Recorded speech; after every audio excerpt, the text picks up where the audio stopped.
Olá, galera! Como vocês estão? Vamos dar início a mais um episódio, o episódio de número 6 do podcast Chimarrão, Negócios e Educação. E eu tô aqui hoje com a Erci, a co-host desse podcast. Olá, estamos aí mais uma vez para mais uma rodada de conversa. E Erci, qual que é o tema da conversa de hoje? Hoje a nossa conversa vai tratar sobre infraestrutura, vai falar sobre a SIC na presidência, enfim, vai ser uma conversa com o nosso convidado de hoje, Lenoir Brock. Se apresente, dê um oi aí para a galera. Ok, obrigado, Erci. Na verdade, é Lenoir Brock mesmo, né? Mas todo mundo já está me chamando de Brock da SIC, né? Acabei herdando um novo sobrenome, né? Pelo envolvimento com a entidade, então isso acaba, de certa forma, nos personalizando. Agora você está emprestado aqui durante um período, você não é mais você, não. Você é o cara da SIC, né? Então, Brock da SIC, né?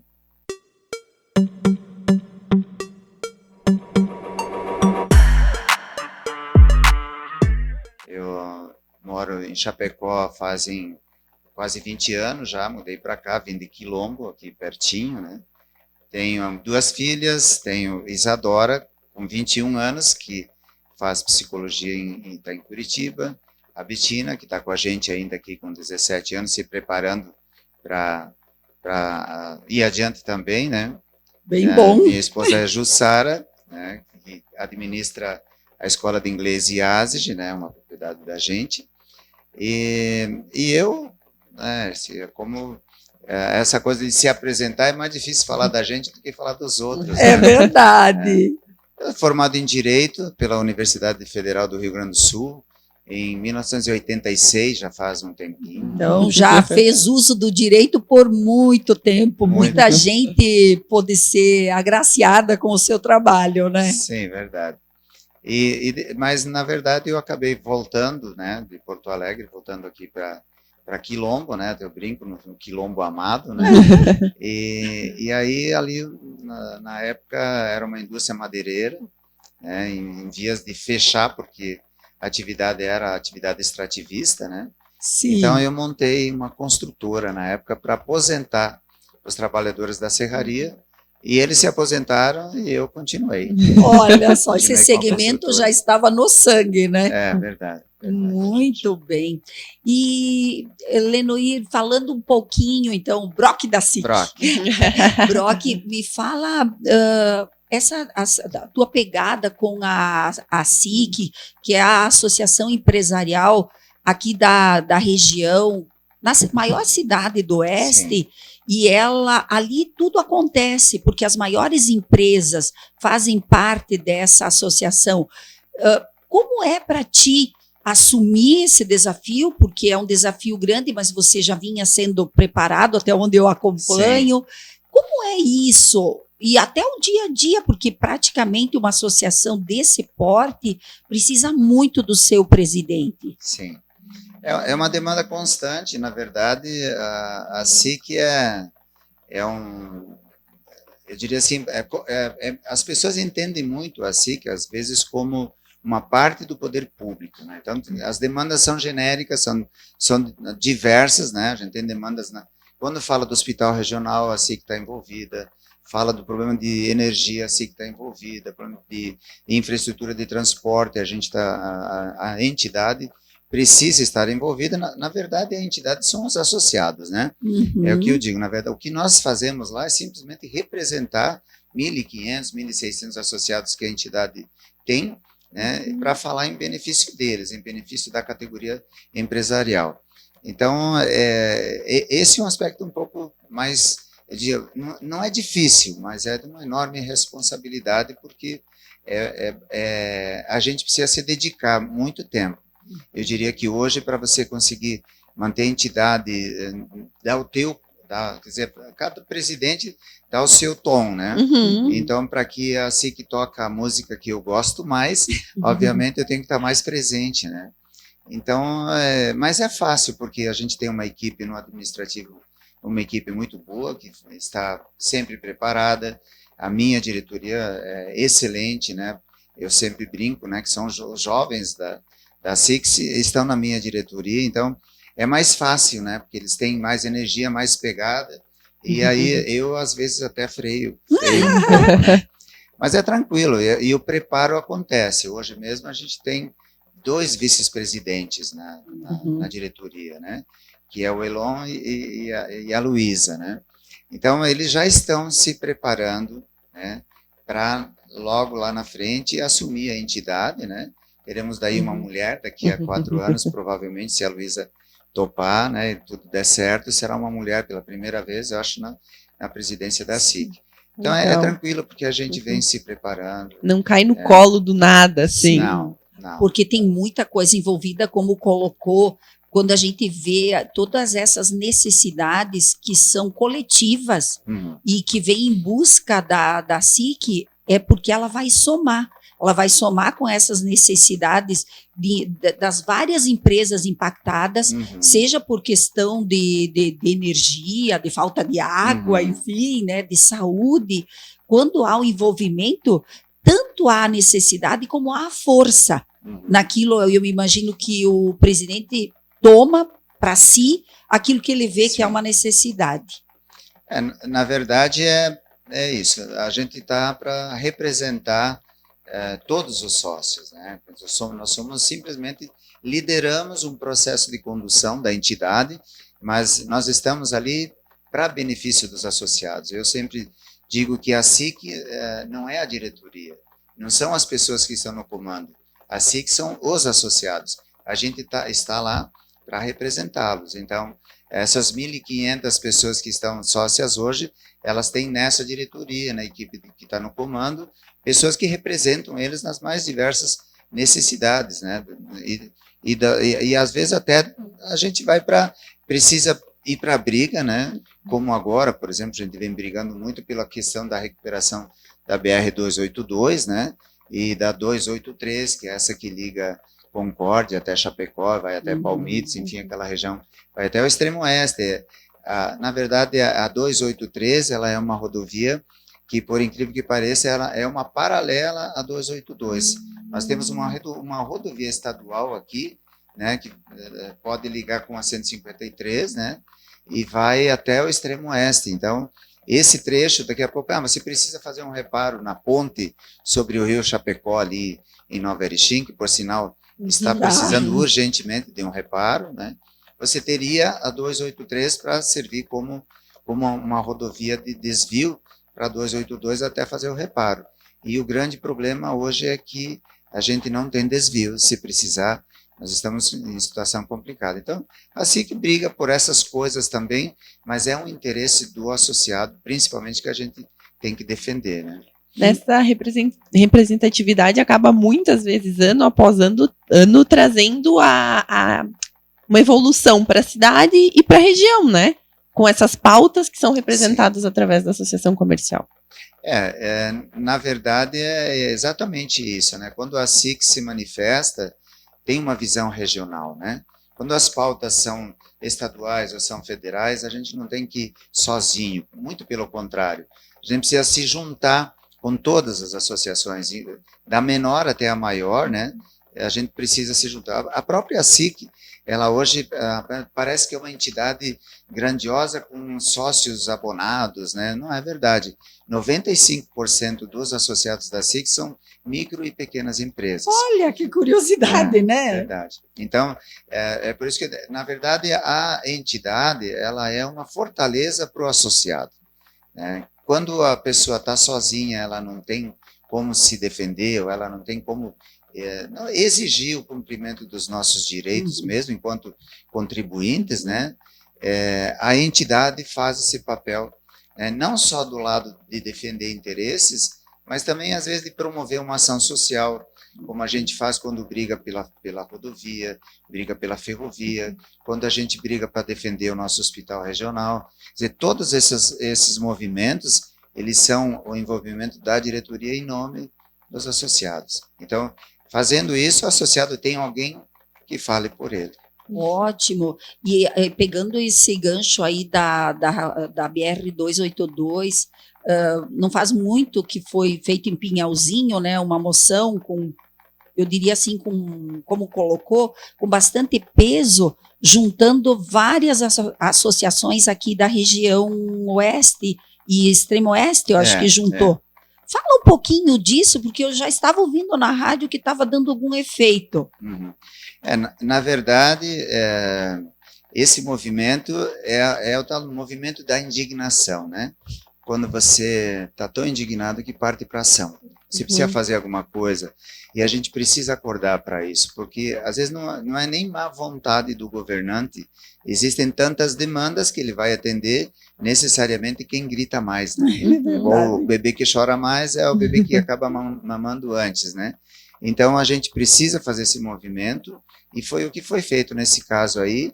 A gente se reuniu lá em Pinhalzinho, né, com uma moção apresentada pela SIC, mas que foi aprovada por unanimidade pelas associações regionais. Eram mais de 40 associações presentes lá, né? Bastante expressivo o número. Exatamente. Aí tinha lá os vice-presidentes regionais, e isso acaba virando necessariamente uma moção, né, uma cobrança da federação.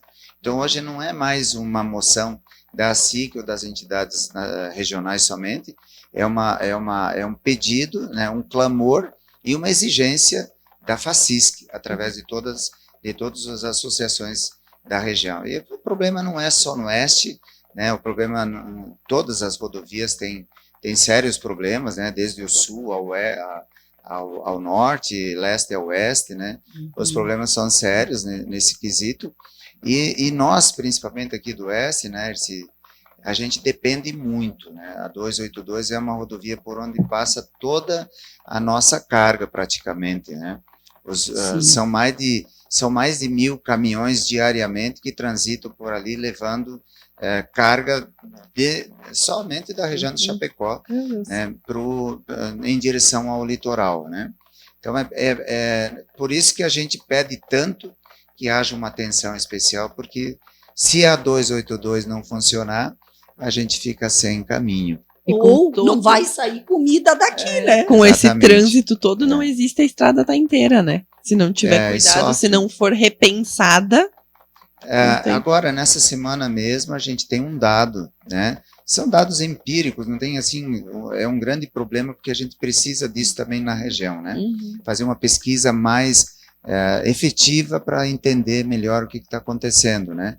Mas tem dados que informam que custa 40% a mais o nosso frete em função da situação das estradas, tanto do ponto de vista de manutenção, pneu, freio, enfim, todos os elementos, e não só caminhão, porque o problema é do motorista do caminhão.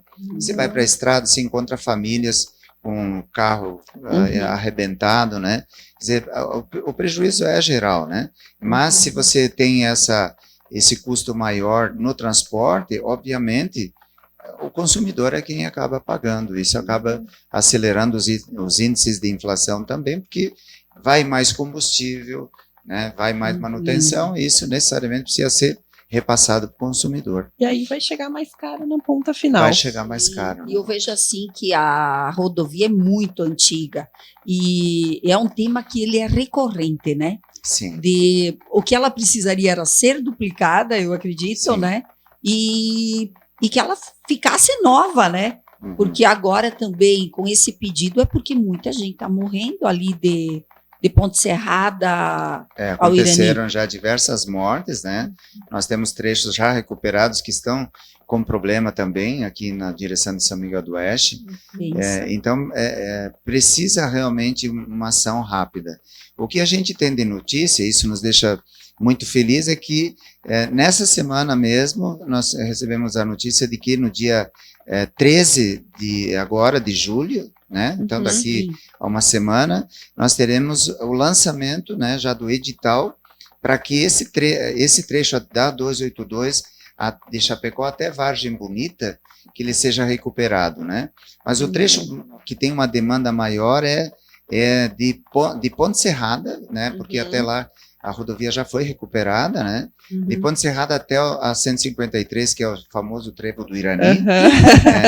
Lá, na verdade, a gente tem esse argumento para pedir agilidade.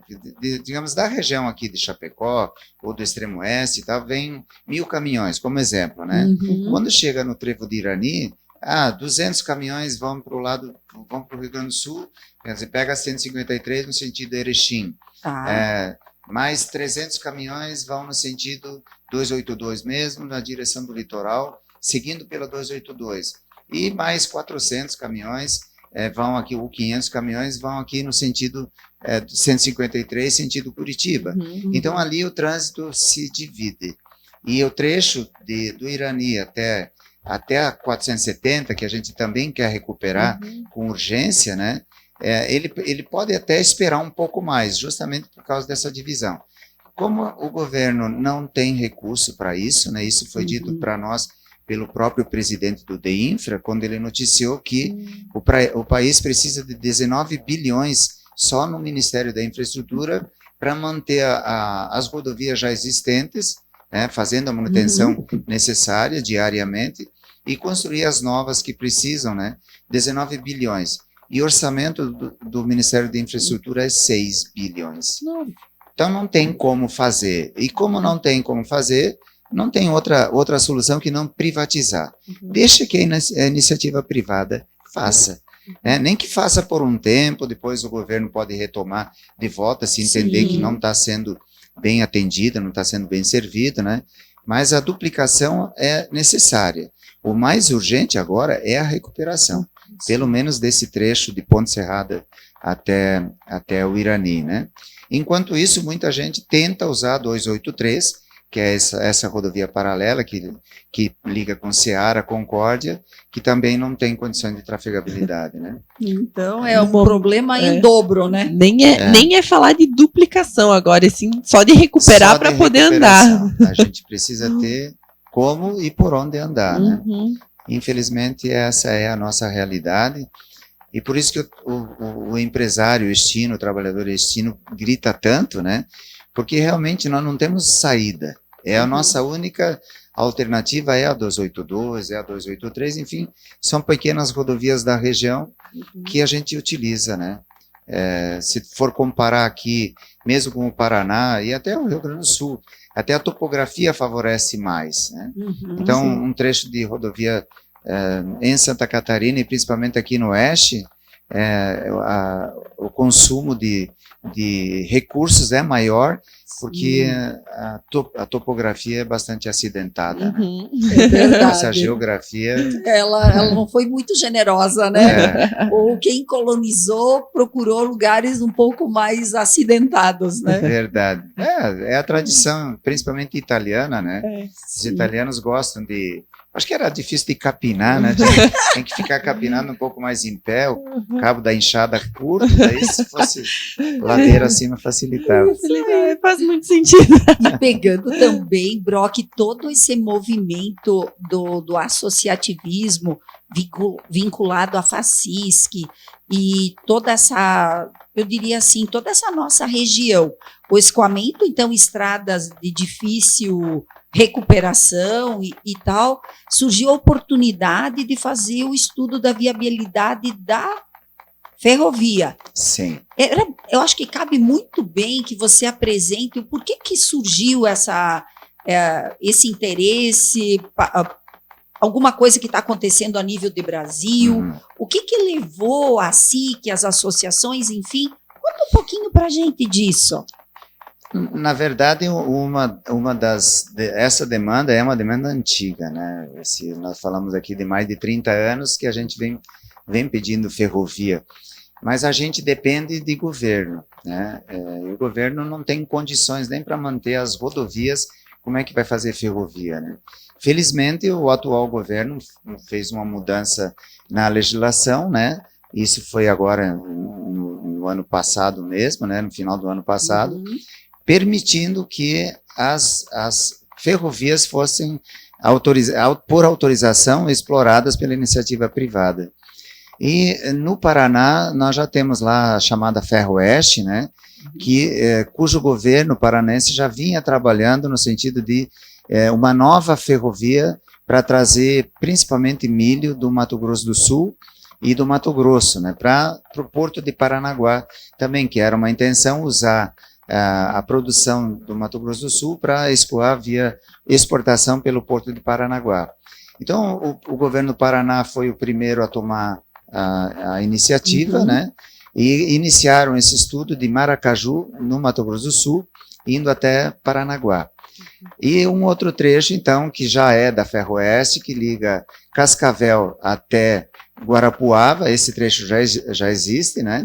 É do estado do Paraná, eles operam nesse trecho já há muitos anos. Essa ferrovia foi construída ainda pelo Exército, mas lá nos anos 90, né? Foi, já é mais atual, né? Esse trecho também aí. É grãos aí? Grãos, principalmente grãos, né? E aí, a gente foi convidado praticamente pelo governo do estado do Paraná a participar. Quando eles noticiaram que havia já esse trecho todo contratado, com a possibilidade de trazer um ramal de Cascavel até Chapecó, nós fomos assim, agraciados com a oportunidade de fazer alguma coisa. E o prazo era muito curto, nós tínhamos até maio para apresentar o EVTA, que é o Estudo de Viabilidade Técnica, Econômica e Ambiental desse ramal ferroviário. Então a gente já correu, né? A mesma empresa que fez o estudo todo de Maracaju até o Porto de Paranaguá e um trecho de Cascavel também, a Cascavel e Cascavel Foz do Iguaçu, nós acabamos contratando com eles o trecho de Cascavel a Chapecó, e já ficou pronto, né? Eles trabalharam muito, a gente cobrou muito, nós somos 8 entidades que trabalharam essa ideia, né? Depois eu falo o nome delas, né? Mas eles trabalharam muito, assim. A gente não largou do pé deles, reunião toda semana, e por incrível que pareça, o estudo foi entregue dia 21 de junho para o governo do Paraná, para já incluir na licitação, né, que vai acontecer já no segundo semestre de 2022. Então, essa pressa ela foi necessária, por isso as entidades se juntaram, promoveram esse estudo, né, e em maio, mentira, eu falei junho, né, foi maio, já estava pronto, a gente já tinha passado algumas informações, no dia 21 foi lançado o edital de consulta pública, que vai circular durante 15 dias, para que as entidades, os municípios, quem tem interesse nessa ferrovia, que tem algo a declarar, que o faça, né? Que é uma consulta pública de fato, tem um movimento do próprio Tribunal de Contas do Estado do Paraná, né? Todo mundo acompanha, o Ministério da Infraestrutura em Brasília também acompanha isso. E agora, passado esse prazo, lança o edital de leilão para aguardar que até o final desse período aí, que vai ser daí mais 90 dias, alguém apresente uma proposta de exploração dessa ferrovia.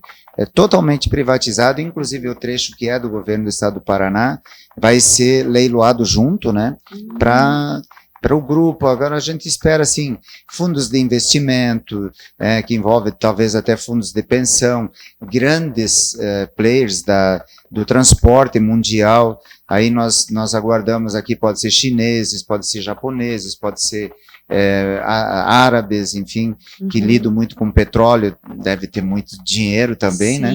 E tem interesse em investir nesse ramal, que aí para nós o mais importante é o que a gente diz. Hoje, o oeste de Santa Catarina, a nossa indústria, a nossa agroindústria, somente consome em torno de 7 milhões de toneladas de milho, pouco mais do que isso. E nós produzimos 2, aliás. Esse ano mesmo não chegou a 2, por em função da seca, né? Sim. Não chegou a 2, em torno de 1,5 milhão toneladas. Então, nós estamos importando, por transporte rodoviário, mais de 5 milhões de toneladas por ano. Então, é muito caminhão na estrada, é muito milho sendo transportado pela rodovia, e isso é uma questão de tempo para não ter mais condições. Então, a gente só quer se antecipar. né? A gente não quer que a tragédia aconteça. E, Lenuir, esses grãos, eles viriam já lá do Mato Grosso, aqui para Chapecó, ou só via importação? Já vem do Mato Grosso. Então, essa ferrovia, ela vem de Maracaju até Cascavel, né? Vai até Foz do Iguaçu e quer dizer, são ramais, né? Sim. Tem a ferrovia até Paranaguá, Cascavel e Foz do Iguaçu também, e a gente conseguiu, então, agora implementar, já faz parte, então, o estudo foi feito, né, já está no edital, esse trecho de Cascavel até Chapecó, em função desse movimento, oportunizou que já fosse entregue no edital a oportunidade de trazer a ferrovia até aqui. Então, Mato Grosso do Sul já é um grande produtor de milho, né? Mas pode produzir ainda muito mais. E logo está pertinho também do Mato Grosso, né? Que também o Mato Grosso hoje eu acho que já é o maior, né? Falando que o Paraná era o silo, né? Do Brasil, né? Mas hoje não, hoje já o Mato Grosso produz mais que o Paraná. E nós precisamos desse produto e temos que agro, né? O agro. Nós precisamos salvar, não, né? Mas nós entendemos que se nós não tivermos a ferrovia, num curto espaço de tempo, a nossa agroindústria precisa migrar. Precisa ir embora, porque o custo vai ficando cada vez mais alto, né? Agora mesmo, a nossa região gasta de 6 a 7 bilhões por ano só de frete. Então, se a gente tiver uma economia aí na ferrovia que se espera de 25%, pode ser um pouco mais ou um pouco menos, mas se for 20% só, já está excelente, porque nós vamos economizar pelo menos 1,5 bilhão, 1,2 bilhão só de recursos que a gente hoje gasta no transporte rodoviário. Não que ele não vá mais existir, né? Sim. Sabemos que é uma preocupação, o que eu vou fazer, né? O transportador, o que eu vou fazer com meus caminhões, né? Na verdade, o frete vai continuar existindo, só que com trechos mais curtos, né? Os volumes vão ser os mesmos, só que ao invés de buscar de caminhão o milho lá no Mato Grosso, eu vou precisar tirar dos pontos de baldeio, né? E levar para as fábricas de ração. Então o motorista se tranquiliza, ele vai estar mais perto de casa, né, mais perto da família, não corre tanto risco com essas longas distâncias, passando 30, 40 dias longe de casa, né, ou mais às vezes, né. Sim, porque então, é uma tendência também, né, Brock, de que isso venha a acontecer, pode levar algum tempo, porque acredito que não seja uma coisa tipo assim, de meses. Tem uma ideia do tempo que a gente pode visualizar se tudo transcorrer dentro do planejado?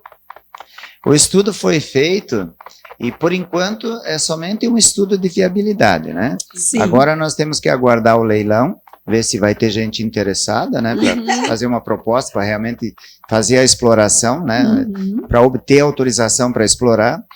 E a nossa expectativa, Erci, é que no prazo de 10 a 15 anos a gente tenha a ferrovia implantada. Então dá tempo das abóboras se ajustarem na carroça, né? Não é uma coisa assim definitiva e não é de uma hora para outra. Né? A gente vai torcer muito para que o nosso ramal de Cascavel a Chapecó ele seja executado num tempo menor. E vai depender muito dos investidores, que no momento em que eles tiverem autorização de exploração, isso vai acontecer por 100 anos, né? Quem vencer vai ter, porque precisa uma ferrovia, de acordo com as pesquisas da empresa que fez o estudo, chama de a taxa de investimento, ela só equilibra a partir de 17 anos, que chama de playback, né? Então, só depois de 17 anos é que você, teoricamente, empata o dinheiro que foi investido. A partir daí é que você começa a ter retorno. E os investimentos, eles continuam.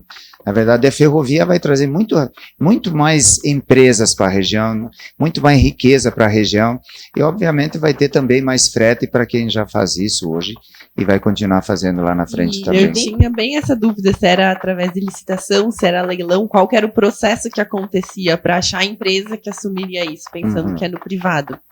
E, além disso, tem alguma ideia de como isso vai funcionar? Se vai ser com locação de vagão, se vai ser, por exemplo, para quem vai precisar contratar esse transporte? Na verdade, a ferrovia, né, a empresa que vai fazer essa exploração, ela vai ter que ter as locomotivas e os vagões adequados para fazer o tipo de transporte que vai nos atender.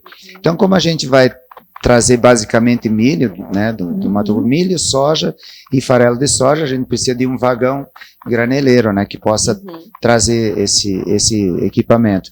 E nós chamamos de short line, né, essa é a denominação, e você tem onde tem as estações de transbordo, que chamam, que de Cascavel até Chapecó, de Maracaju até Chapecó, a gente deve ter em torno de 4 ou 5 estações grandes, onde o trem para realmente para descarregar ou para transferir vagão. Aí você pega ali o que se chama de short line, que é uma pequena ferrovia, digamos,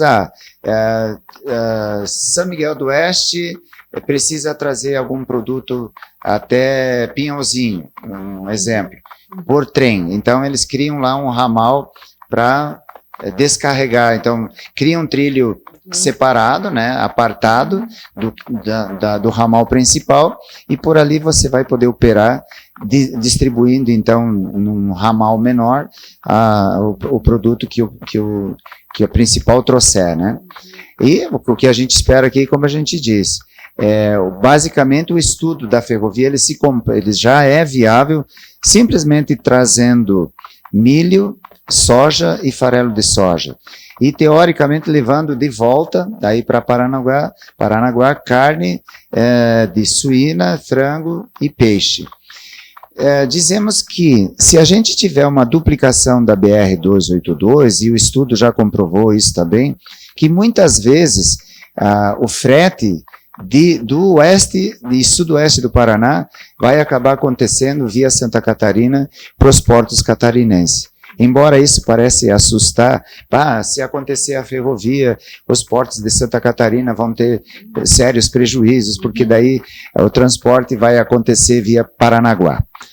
A gente acaba rindo um pouco disso, né? Porque, primeiro que se a gente tiver rodovia, esse frete pode ser viável via Santa Catarina mesmo. Segundo, que nós podemos, inclusive, agregar cargas do oeste e sudoeste do Paraná para os portos catarinenses. E, por último, quem define onde atracar um navio não é o produtor aqui da nossa região, é o dono do navio, que a gente chama de armador, né?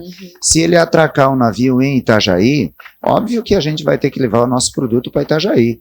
Se ele atracar em Paranaguá, vai ser ótimo que a gente tenha uma ferrovia para levar o nosso produto via Paranaguá. Então melhora a competitividade, a nossa agroindústria respira, porque hoje em dia ela já começa a ter sérios problemas, né, por causa do transporte. Isso é uma forma também de baixar o frete, né? Isso reflete diretamente no custo, o tal de custo Brasil, né? É muito longe, nós temos distâncias enormes e nós precisamos vencer isso investindo urgentemente em ferrovia.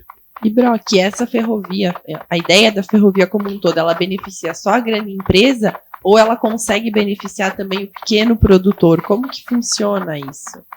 Todo mundo acaba sendo beneficiado, né? Até a floricultura, porque ela precisa de adubo, o adubo vai vir pela ferrovia, né?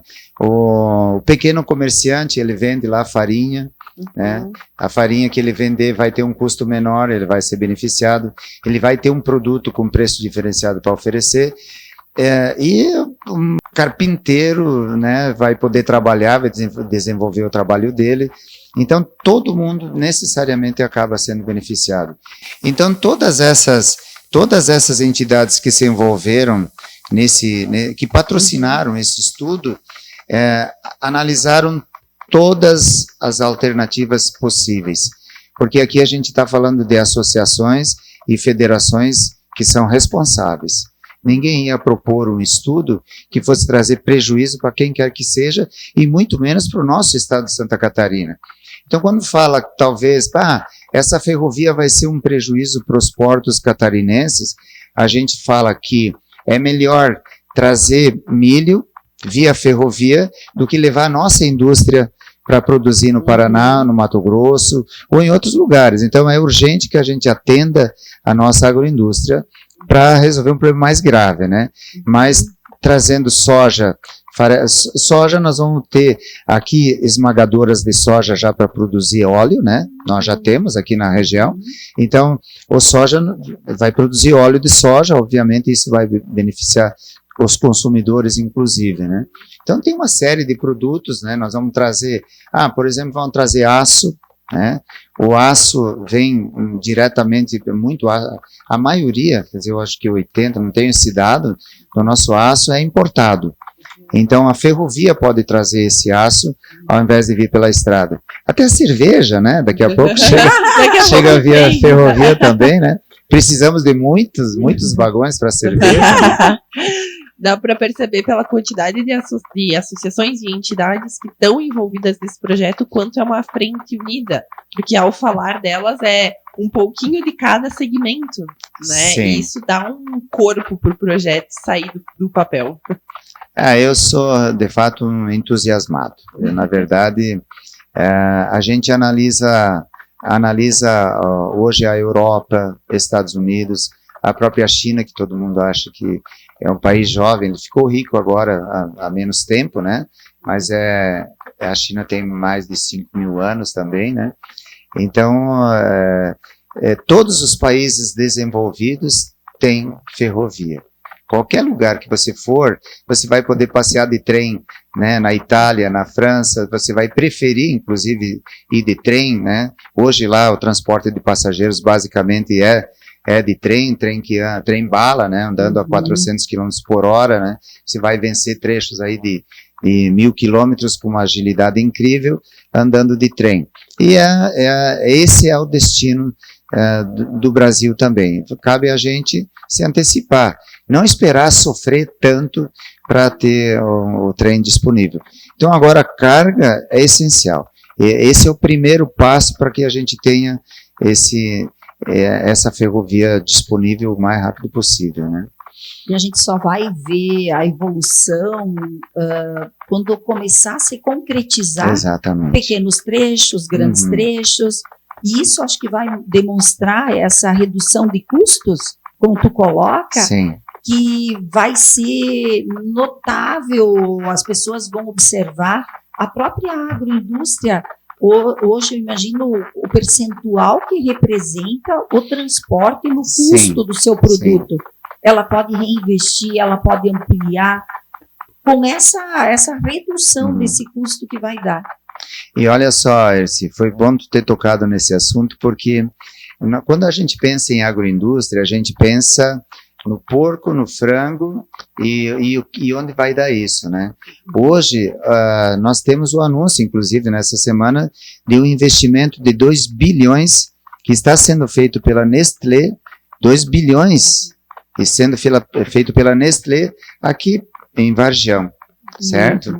Então, o que a Nestlé vai fazer? Tem também uma outra grande empresa alemã, uma das maiores do mundo, que está se instalando aqui na região, na verdade em Chapecó, que vai produzir, eu não sei como é que eu chamo, como se fosse o substrato da ração animal, PET, principalmente para atender PET, né?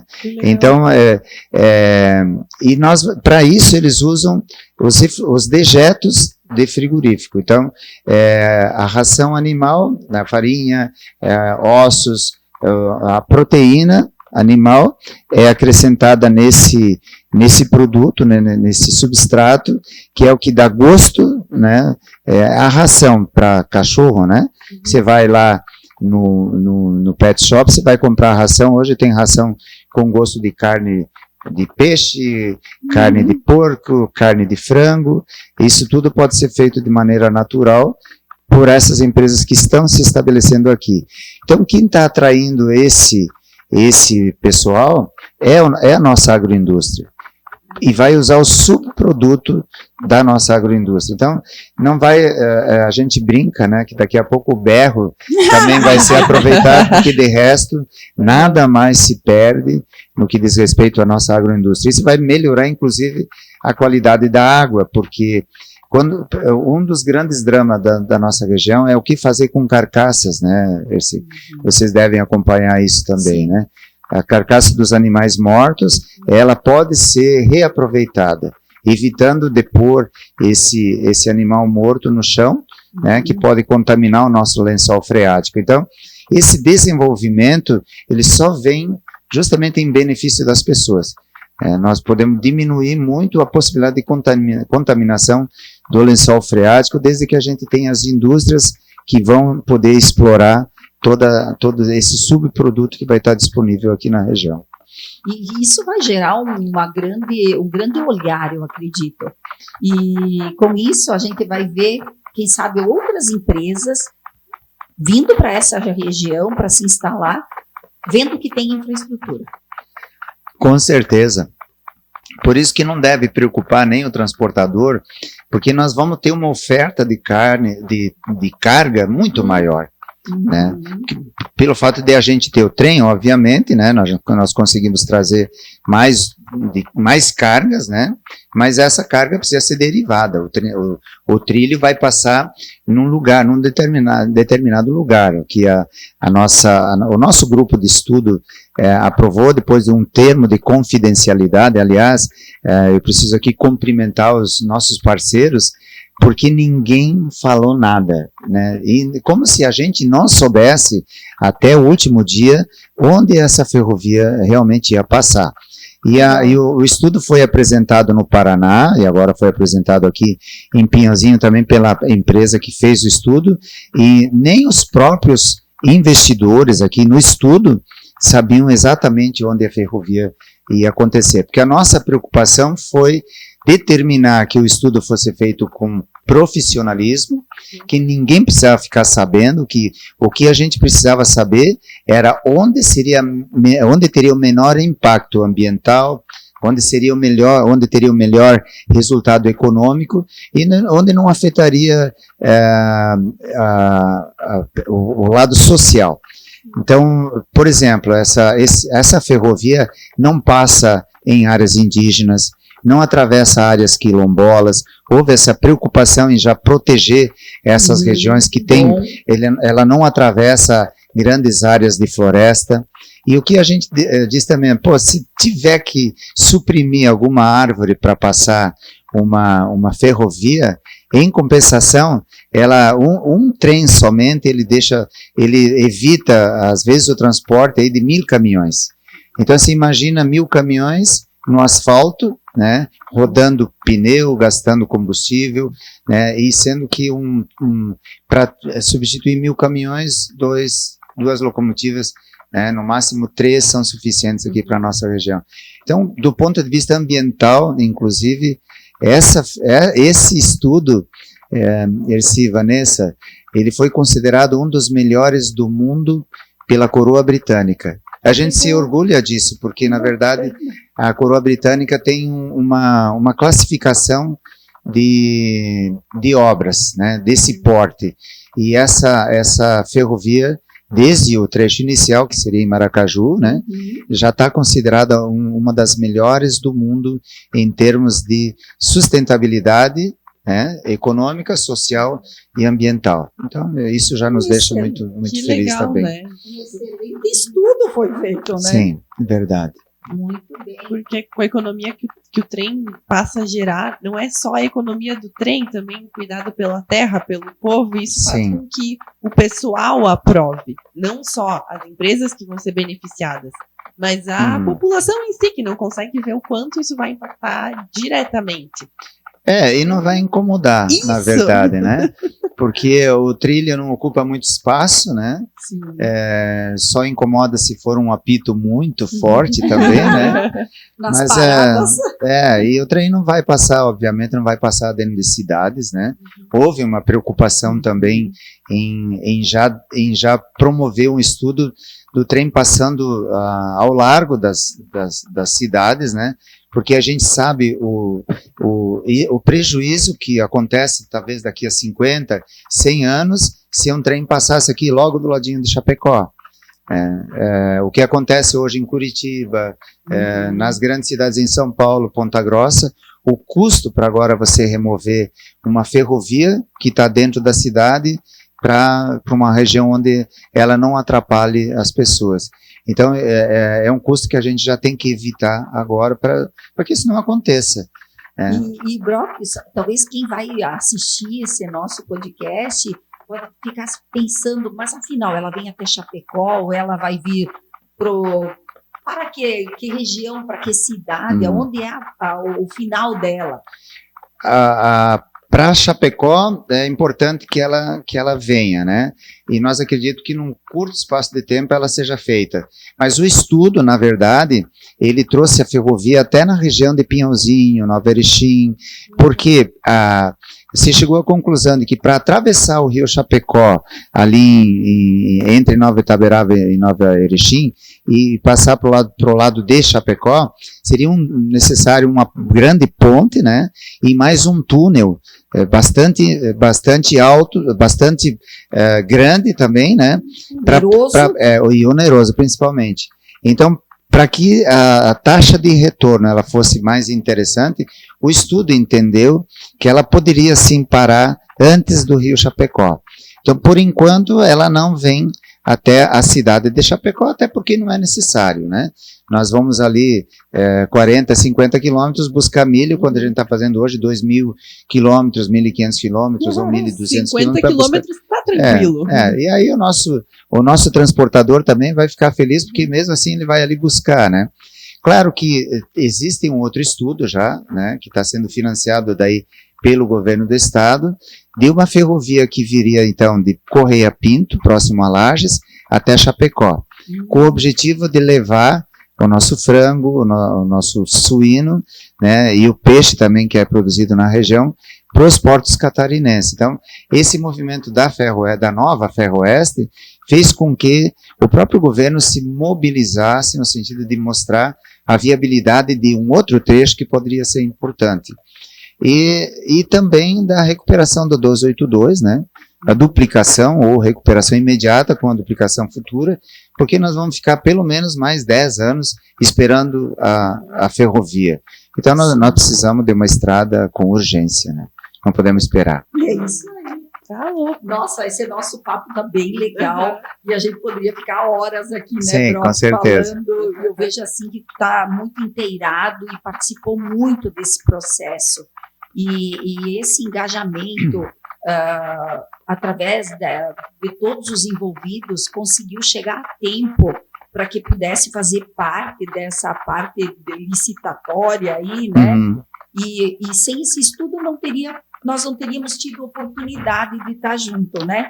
A nossa região. Acho que não, né? Até porque se não houvesse um interesse, obviamente alguém poderia tentar, né?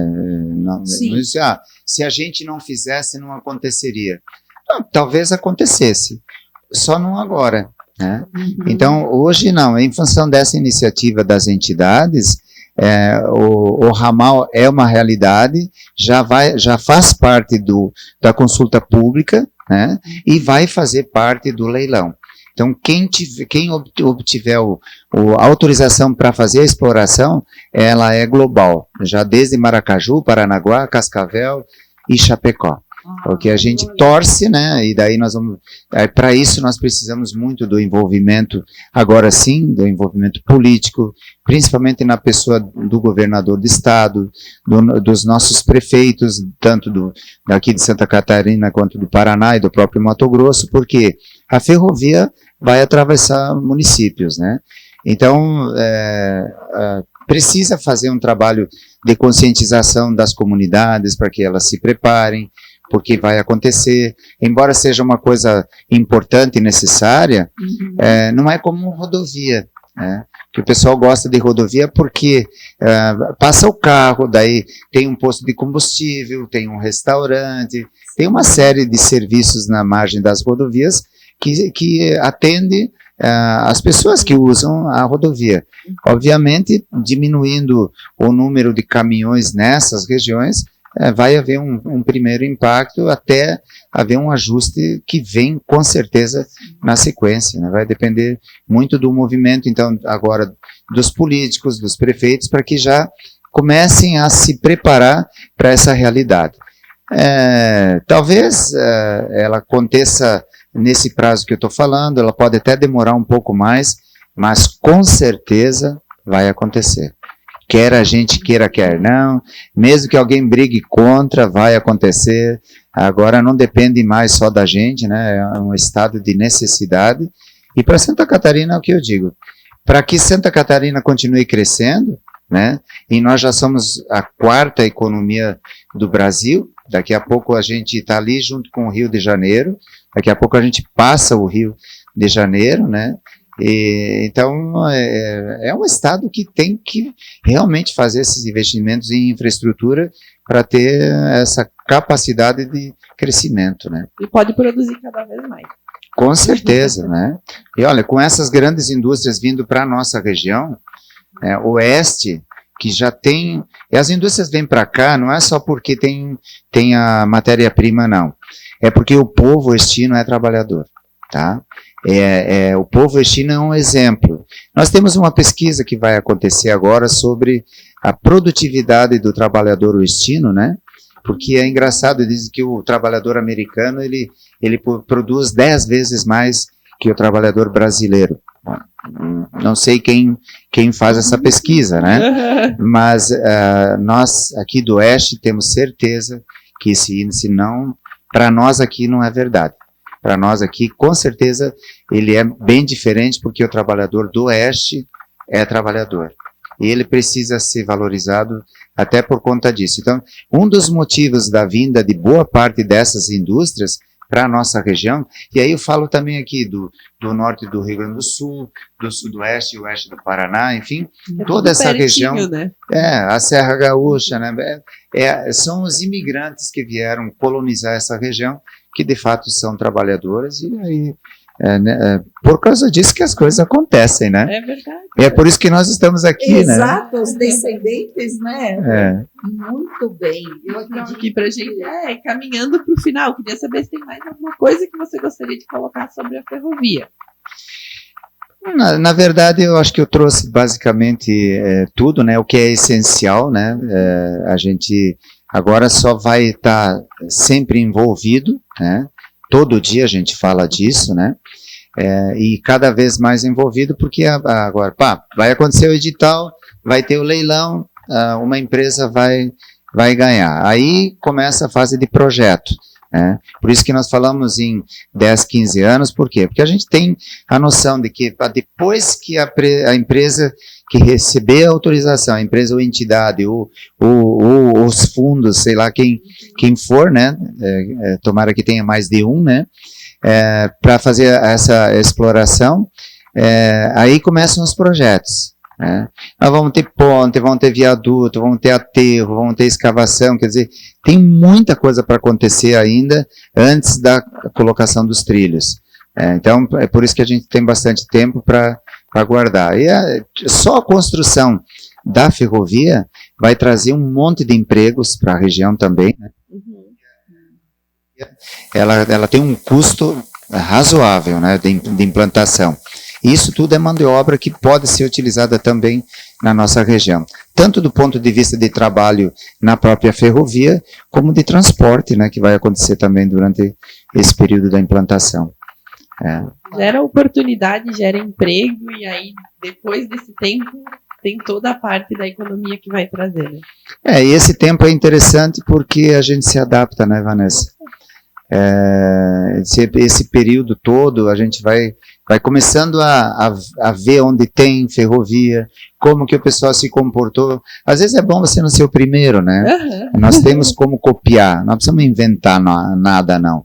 Nós podemos copiar a Europa, Estados Unidos. Aliás, essa ferrovia que vai ser instalada aqui, ela é uma das mais modernas do mundo já, porque ela já vem com essa característica de inovação. Então ela vai ter muitos benefícios que as próprias ferrovias de fora do país já desenvolveram. A gente vai poder implantar aqui, como é nova, nós vamos ter uma das melhores ferrovias do mundo aqui mesmo na nossa região. Sonho realizado, né? Para mim, eu brinco, né? Como a concessão não é concessão, mas a autorização para exploração ela pode durar 100 anos e sendo renovada por mais 100. O que a gente tem dito é assim, não precisamos assistir à renovação. Legal, isso. Nossa, foi uma aula sobre esse tema. Eu acompanhei algumas partes e tal, mas, Brock, foi muito didática a tua explicação. Ela vai ficar muito clara, né, para quem vai estar assistindo, ouvindo, porque vai ser algo que vai estar aqui na nossa região. Então, as pessoas precisam saber. E por conta disso, a gente agradece demais a tua participação aqui, porque assim a gente consegue ser transparente nesse nosso podcast, né, Vanessa?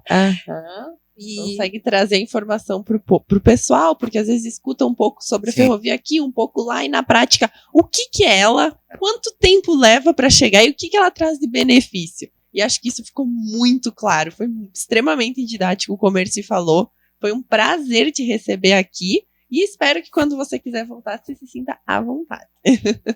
Volta sim, né? Com uma recepção dessa. Né? Eu acho que vocês fazem um trabalho fundamental, importante, que é um trabalho de comunicação.